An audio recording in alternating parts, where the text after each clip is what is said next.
première vidéo que je fais ici dans cette maison. Après celle-là, il n'y en aura plus ici. Pour ceux qui suivent la chaîne, vous savez qu'on a un projet de chambre d'hôte et de gîte. Alors je vais vous raconter les histoires rocambolesques qui viennent de nous arriver. Nous sommes SDF. Ça ferait pleurer la plupart des gens, mais nous, ça nous fait rire. Je vais vous expliquer. Je m'essuie parce qu'il fait super chaud. On a l'habitude du soleil dans le sud, mais là, cette année, c'est hallucinant comme il fait chaud. Je suis en sueur. Alors, pour ceux qui ont suivi le dernier live, je vous avais expliqué que nous avions mis la maison à la vente. Et que donc nous avions des acheteurs et que nous avions signé. Oui, quand j'ai fait le live, nous avons signé un compromis de vente pour l'achat d'une maison. Mais il s'est passé un truc que je ne vous ai pas dit pendant le live. Alors je vais vous expliquer. Lorsque nous avons visité la maison qui nous intéressait, c'était une grande maison où il y avait 6 chambres d'hôtes et 2 gîtes indépendants. Elle nous convenait parfaitement, on a fait une offre, l'offre a été acceptée. Donc on a attendu 3 semaines pour pouvoir faire le compromis. On a attendu, c'était long. Entre deux, nous on a signé le compromis pour vendre notre maison. Nous avons donc enclenché la vente de notre maison en attendant de signer le compromis. Et l'idée c'était de coordonner les deux. On vend et on achète. On appelle ça une vente en cascade. Et normalement tout aurait dû se passer à merveille. Mais le jour où j'ai signé le compromis, donc ma femme n'était pas là, elle m'avait fait une procuration parce qu'elle travaillait. Juste avant de signer, il y a eu la lecture des diagnostics. Et il y a un diagnostic qui ne m'avait pas été présenté ou précisé. C'est un diagnostic minier. Alors on m'a informé que sous la maison, il y a une galerie qui passe, donc précisément sous la maison. Donc on fait le compromis, le notaire dit alors je vous présente. Alors c'était en visio. Moi j'étais dans les Alpes de Provence et l'acheteur avait son notaire dans l'Aveyron. Donc on faisait ça en visioconférence. J'étais donc avec mon notaire. Et à un moment il y a une image qui passe et il dit donc là il y a la galerie et il enchaîne. Je lui dis hop, de quoi parlez-vous? Quelle galerie? C'est quoi ça? Et il me dit bah en fait on est dans une zone minière et donc il y a une galerie qui passe sous la maison. Et je lui dis ça implique quoi ça? Et là il y a le vendeur et l'agent immobilier qui était donc avec le notaire. Oh non mais ne vous inquiétez pas. Ici tout le monde a des mines, il y en a partout, des galeries il y en a partout, vous ne risquez absolument rien. Mais le cerveau, pour ceux qui comprennent de quoi je veux parler, ne comprend pas la négation. Donc moi j'entends, vous risquez quelque chose. Attention. Je regarde mon notaire et je lui dis mais j'étais pas au courant qu'il y avait une galerie moi qui passait précisément sous la maison.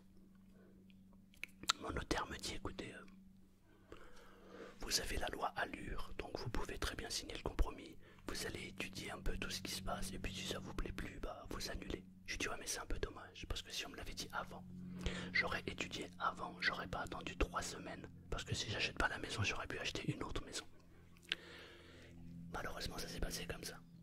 Alors du coup je lui dis bon bah d'accord. Le truc c'est que normalement quand on signe un compromis, on reçoit la lettre recommandée le lendemain ou le surlendemain. Alors maintenant ça se fait de manière électronique, on n'a même plus besoin d'attendre le facteur puisque là nous avons reçu le compromis via un mail de validation. Le problème c'est que nous avons reçu le compromis 3 semaines après la date de la signature. Moi en attendant ma maison était en train de se vendre, donc mon dossier était en train d'avancer. J'appelle le notaire, donc le mien, je lui dis maître, il va falloir coordonner les deux ventes parce qu'on vend et on achète en même temps. Donc il nous faut impérativement que les deux ventes se coordonnent pour qu'on puisse déménager nos meubles dans la nouvelle maison. Et il me dit, ne vous inquiétez pas, on va coordonner les deux. Alors il y a eu cette histoire de galerie et de mine qui commence à me travailler. Je dis à ma femme, on va retourner sur place. Et je voudrais voir la maison dans tous ses détails. Beaucoup plus précisément. Alors on part, on arrive sur place. Et là je fais le tour du propriétaire et je constate quelque chose que je n'avais pas vu. Sur la façade, il y a une fissure. Et il y a une fissure qui est précisément à l'endroit où il y a la galerie en dessous. Je vais à l'intérieur de la maison, je regarde bien le sol et je vois des fissures qui ont été... je sais pas comment dire. Bon, on va dire qu'il y a des fissures au sol. Et comme au départ, il y avait beaucoup de meubles, il y a beaucoup de choses qu'on n'a pas vues. Et comme là, le monsieur s'est dit, c'est bon, la maison est vendue, j'ai fait le compromis. Il a débarrassé beaucoup de meubles. Et on a découvert pas mal de choses qui n'allaient pas dans la maison. Alors j'attends 3 semaines. Et au bout de 3 semaines, je reçois enfin le compromis. J'ouvre le dossier et là je lis le diagnostic concernant la mine. C'est un truc de ouf.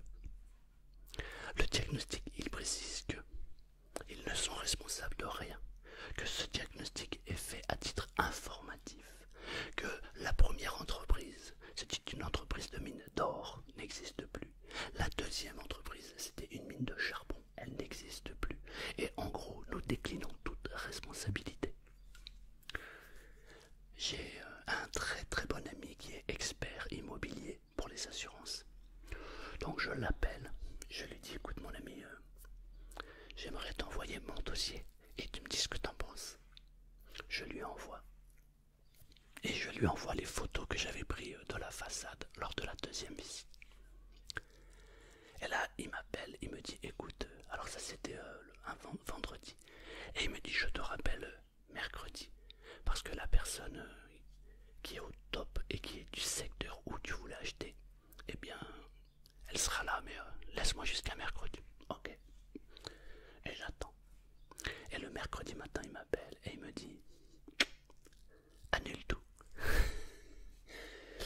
Parce que, pardon, parce que en fait, à partir du moment où je sais qu'il y a une galerie sous la maison, qu'il y a eu des mines qui ont été exploitées, si la maison venait à tomber, à se fissurer, à casser, eh bien, je ne serais pas remboursé par l'assurance. C'est un peu comme quand on achète dans les zones inondables. On est prévenu qu'on est en zone inondable et l'assurance va exclure le fait qu'elle va vous assurer pour l'inondation. Vous ne serez pas assuré pour l'inondation, à moins de payer une surprime, mais qui parfois peut coûter très très cher. Et il me dit, alors tu fais du gîte et de la chambre d'hôte, dis-toi juste une chose, si jamais il y a quelqu'un qui dort dans la maison et que la maison casse, c'est toi le responsable. Il va falloir faire signer une décharge à chaque personne qui va venir dans la maison pour les avertir qu'ils sont au courant qu'il y a une galerie sous la maison et qu'ils prennent eux-mêmes la responsabilité de dormir. J'ai dit non, attends. Imagine, je suis client, je vais chez quelqu'un pour dormir. J'ai réservé une chambre d'hôte et là j'arrive. Et là le type me dit bonjour. Alors avant de déballer vos valises, veuillez signer la décharge de responsabilité. C'est impossible, c'est impossible. Du coup, on a annulé le compromis. Et le problème c'est que nous on a vendu notre maison. Et que dans 3 jours, 4 jours maintenant, au moment où je filme, 4 jours précisément, à partir du moment où je filme cette vidéo, eh bien, nous n'aurons plus de maison. Alors on vient de louer un conteneur où on a mis toutes nos affaires. On est en train de tout débarrasser. Et du coup, on va aller chercher une maison. Mais ce qui est étonnant, je trouve, c'est que la vie est vraiment bien faite. La vie, elle est même magique. Je vais vous expliquer.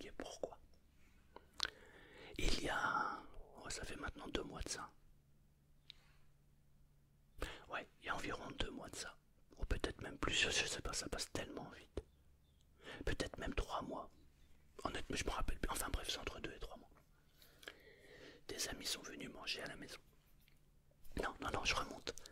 15 jours avant, donc le fameux soir où mes amis sont venus manger, je regardais comment aménager un fourgon. Et je disais à ma femme, on va acheter un fourgon et je vais l'aménager en camping-car. Comme ça, on va pouvoir aller se balader. Et ma femme, elle me regarde et me dit, ouais, vas-y. Elle me laisse toujours tout faire, ma femme. J'ai une femme en or. Et alors, je regarde un peu les fourgons et je me dis, ah ouais, tiens, je pourrais faire comme ça, ou comme ça, ou comme ça. Et je voulais pas mettre des 1000 et des 100 quoi en fait, hein. Je me suis dit voilà, on achète un fourgon dans les 6-7 000 euros, je l'aménage et puis voilà. Et 15 jours après, nous avons des amis qui viennent dîner à la maison. Et à un moment, la dame reçoit un SMS. Elle lit le SMS et elle dit à son mari, oh ils sont gonflés, il leur propose tant pour le camping-car. Je vous donne pas le montant parce que c'est tellement hallucinant ce qui nous est arrivé que... Et moi, je regarde et ils se disent, mais non, mais c'est pas possible, ils peuvent pas proposer que ça pour ce camping-car. Et moi, je regarde ma femme, et je regarde le ciel, et je me dis, ah, c'est peut-être un signe pour nous. Et je lui dis, sans être indiscret, vous parlez de quoi? Un camping-car, une proposition, c'est-à-dire? Et alors, il nous explique qu'ils ont la belle famille. Et ils ont un camping-car qui est devant la maison depuis un petit moment et ils veulent s'en séparer. Excusez-moi, c'est le téléphone, mais je vais pas répondre. Et du coup, non, ça va. Et alors du coup, elle me dit, bah en fait, ils ont un camping-car et ils veulent s'en séparer. Voilà, j'ai coupé. Et je lui dis, c'est quoi comme camping-car? Et elle me montre une photo. Et là j'hallucine. Et je lui dis, bah écoute, on propose 3 fois le prix de ce qu'ils t'ont proposé. Mais je vous dis pas le prix parce que vous allez halluciner sinon. Et elle appelle la collègue. Et la collègue dit, ok, mais viens le chercher. Et c'est la raison pour laquelle je suis parti en Bretagne. Et il y a quelques temps en arrière, je suis allé en Bretagne chercher un camping-car. Il y avait 2-3 bricoles à faire dessus, donc je les ai faites. Et maintenant il est parfait ce camping-car. Donc du coup on n'est pas trop SDF finalement. Parce qu'on n'a plus de maison, certes. Mais on a vendu la maison, donc bon ça va. Et maintenant on va aller se promener en camping-car pour aller chercher notre nouvelle maison. Voilà. Mais je me dis que c'est incroyable. Parce que si on n'avait pas eu ce camping-car pour le coup, je sais pas comment on aurait fait pour aller chercher une maison dans un autre département. On aurait fait certainement des locations, mais ça aurait pas été la même chose. Là, on va être sur la route. Ça va être génial. Voilà, donc en gros, on s'est donné à peu près 2 mois et demi, 3 mois pour trouver la maison idéale. Pardon.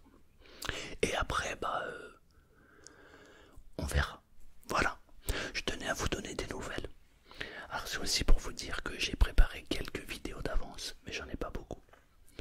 Alors ne vous inquiétez pas si vous ne voyez plus de vidéos, c'est juste que je suis sur la route. Et que bah il faut qu'on trouve une maison. Voilà. Mais j'ai quand même pris avec moi le matériel. Donc je ferai de temps en temps quand même quelques vidéos. Après, pour ceux qui me suivaient sur Twitch, je pense que je vais faire des lives. Oh, j'ai un chat dans la gorge. J'ai un chat dans la gorge. Je pense que donc je vais reprendre la chaîne Twitch pour faire des lives en fait quand on va aller se promener. Parce que voilà, ça me pique la gorge. Parce qu'il y a vraiment de très très jolis endroits. Pardon. Et du coup, comme il y a de très jolis endroits, bah, quand on fera une balade, je pense que je vous la partagerai, mais sur Twitch. Puisque la chaîne YouTube, je la laisse vraiment pour la l'ASMR, la détente, la relaxation et l'hypnose. Je ferai peut-être des petites stories. Maintenant, c'est les shorts, ils appellent ça, c'est des petites vidéos courtes pour vous donner des nouvelles.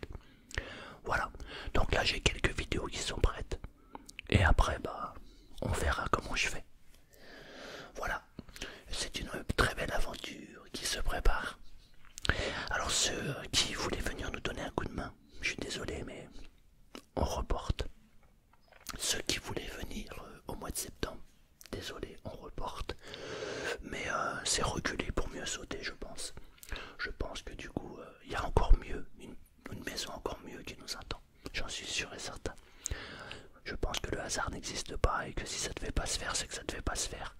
Et qu'on a certainement autre chose qui nous attend. Voilà. Donc, c'est cool. C'est cool. Alors, il se peut que je vous croise dans la rue, dans un village. N'hésitez pas à me faire coucou. J'adore quand on discute. Je trouve ça trop bien. Voilà. Voilà les nouvelles. Alors, il est vrai que on aurait pu acheter cette maison et prendre le risque avec la galerie. Parce que ça fait des années et des années que la galerie existe et qu'elle est là. Mais j'ai une expérience personnelle qui m'interdit d'acheter ce genre de produit. Simplement parce que dans mon village où j'habite, eh bien, d'ailleurs je vais faire une petite story pour vous montrer le village. Il y a ce qu'on appelle des pénitents, c'est des espèces de rochers. Moi j'avais une agence immobilière et quand je vendais un bien dans le village, les gens me disaient, ils risquent pas de tomber les pénitents. Et je rigolais, je disais, monsieur, madame, je suis né, les pénitents étaient là, je vais mourir, ils seront là. Les gens disaient oui, c'est vrai. Eh bien, figurez-vous qu'il y a 3 ans de cela, il y a un pénitent qui s'est décroché et qui a rasé 3 maisons. Donc le risque zéro n'existe pas. Peut-être que cette maison, avec cette galerie, restera là des années et des années. Mais peut-être pas. Et comme j'ai vu la fissure sur le mur, et à l'intérieur le carrelage qui a cassé à plusieurs endroits, je ne peux pas me permettre de prendre le risque. Parce que je vais accueillir du public. Et c'est trop dangereux pour que je prenne la responsabilité des autres. Voilà. Donc, moralité de l'histoire. Lisez bien vos documents quand vous signez l'achat d'une maison. Ça me tue de me dire qu'en face de moi, il y avait le notaire, le vendeur et l'agent immobilier. Et que les trois se mettent d'accord pour vous te dire bah, c'est rien, c'est rien, c'est rien. Et qu'il n'y en ait pas un qui ait pris la peine de nous expliquer en amont. Mais bon, c'est comme ça. Il y a beaucoup de gens qui travaillent comme ça. Moi, j'avais une agence immobilière. Je n'ai jamais travaillé comme ça. J'ai toujours expliqué les tenants et les aboutissants. Les gens, après, achètent en leur âme et conscience. Mais c'est complètement con de ne pas dire les choses. Parce que, résultat, on a perdu pratiquement 2 mois. Voilà. On aurait très bien pu ne pas acheter cette maison et passer sur autre chose. D'autant qu'on avait vu en fait 2-3 baraques qui auraient pu convenir aussi. Bon, maintenant c'est trop tard, donc voilà. Donc voilà, je voulais juste vous tenir au courant et vous donner la suite de l'aventure. On vous la donnera au fur et à mesure. Rassurez-vous, tout va bien. On est super content. On n'a plus de maison, mais on a un camping-car.